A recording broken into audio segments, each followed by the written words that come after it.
नमस्कार सभी को। कैसे हैं सभी लोग?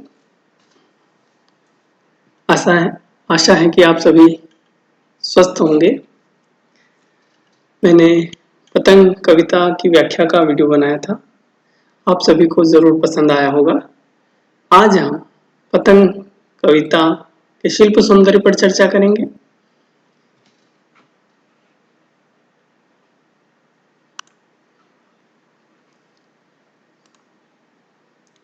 पतंग कविता आलोक धनवा जी द्वारा लिखी गई कविता है।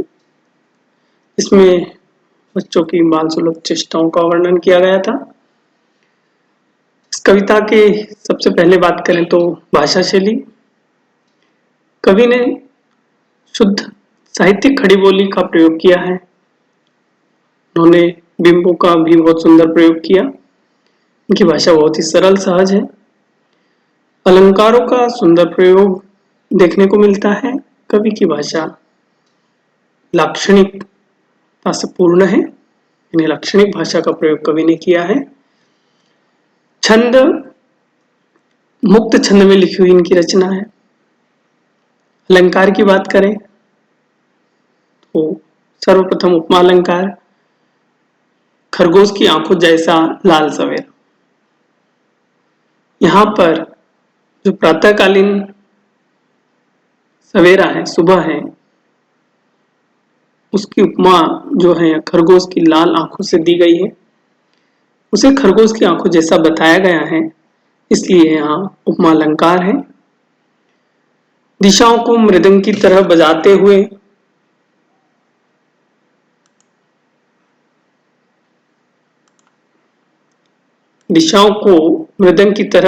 हुए इन पंक्तियों में भी उपमा अलंकार है, क्योंकि दिशाओं को मृदंग की तरह उसके जैसे बजते हुए दर्शाया गया है। अगली पंक्ति है उपमा अलंकार की, वे पेंग भरते हुए। यहाँ इसको तो वाचक शब्द से लुप्त है। वे पेंग भरते हुए से चले आते हैं। पेंग भरते हुए, झूलते हुए से चले आते हैं। यहाँ बच्चों के चलने को, झूलने की जो गति है, तरीका है, उससे समानता उसकी दिखाई गई है। अगली पंक्ति में डाल की तरह लचीले वेग से, तो उनका जो वेग है वो डाल की तरह है और लचीला है, यानी यहाँ तीनों ही पंक्तियों में उपमा अलंकार है। आप लोग चाहें तो वीडियो को पॉज करके इसे रोककर इसे अपनी नोटबुक में लिख सकते हैं। मानवीकरण अलंकार के उदाहरण भी यहाँ देखने को मिलते हैं। शरद आया पुलों को पार करते हुए। तो शरद मैंने व्याख्या में बताया था आपको कि एक ऋतु है, और शरद ऋतु को एक मनुष्य की तरह दिखाया गया है कि वह किस तरह से साइकिल चलाते हुए सबको बुलाते हुए आ रहा है। तो यहाँ शरद की ऋतु में मानवीयता या मानवीय क्रियाकलापों जैसे अभिव्यक्ति दर्शाने के कारण इसमें मानवीकरण अलंकार है। कवि ने इस काव्यांश में मानवीकरण अलंकार का सुंदर प्रयोग किया है, और ऐसी अन्य काव्य पंक्तियां भी यहाँ पर देखने को मिलती है। मैं पूरी सारी चीजें नहीं पढ़ रहा हूँ, आप लोग पढ़ सकते हैं इसको रोक कर चाहें तो, और जो मैंने वर्ड फाइल आपको भेजी थी उसमें भी इसका वर्णन है, वहां से भी आप नोट कर सकते हैं। पृथ्वी घूमती हुई आती है उनके चैन पैरों के पास। इस पंक्ति में भी मानवीकरण अलंकार है, क्योंकि पृथ्वी को भी जैसे हम चलकर किसी के पास जाते हैं, वैसे ही पृथ्वी भी घूमते हुए बच्चों के पैरों के पास आती है, ऐसा दिखाया गया है। तो यहाँ पर मानवीकरण है। पतंगों की धड़कती ऊंचाइयां उन्हें थाम लेती है। इस पंक्ति को ध्यान से देखें, तो यहाँ पतंगों की धड़कती ऊंचाइयां उन्हें थाम लेती है। तो पतंगों की ऊंचाइयों को थामना, उन ऊंचाइयों द्वारा बच्चों को थामने की चर्चा की गई। तो पतंग किसी को थामती नहीं है, बल्कि हम पतंग को थामे रखते हैं। पतंग के द्वारा बच्चों को थामने की यहाँ जब बात की गई, तो यहाँ मानवीकरण है, यानी पतंग में भी मानवीय क्रियाकलापों की कल्पना यहाँ की गई है कवि के द्वारा। जहाँ मानवीय क्रियाकलाप जड़ वस्तुओं में दिखाया जाता है वह मानवीकरण अलंकार होता है। साथ साथ वे पुनरुक्ति प्रकाश अलंकार है। जब एक ही शब्द दो बार आता है लेकिन अर्थ एक ही हो, पुनरुक्ति प्रकाश अलंकार है। आप लोगों ने पूर्व कक्षाओं में अलंकार पढ़े हैं, इसलिए मैं यहाँ विस्तार से इसकी चर्चा नहीं कर रहा हूँ, केवल उदाहरण पर बात कर रहा हूँ। यदि आपको लगे तो आप जरूर कमेंट में लिखिए। अलंकार पर भी एक दूसरा वीडियो बनाया जाएगा। सुनहले सूरज सवर्ण की आवृत्ति है, इस वजह से यहाँ इस कारण से यहाँ अनुप्रास अलंकार है। मिश्रित शब्दावली, काव्यांश में मिश्रित शब्दावली का प्रयोग किया गया है।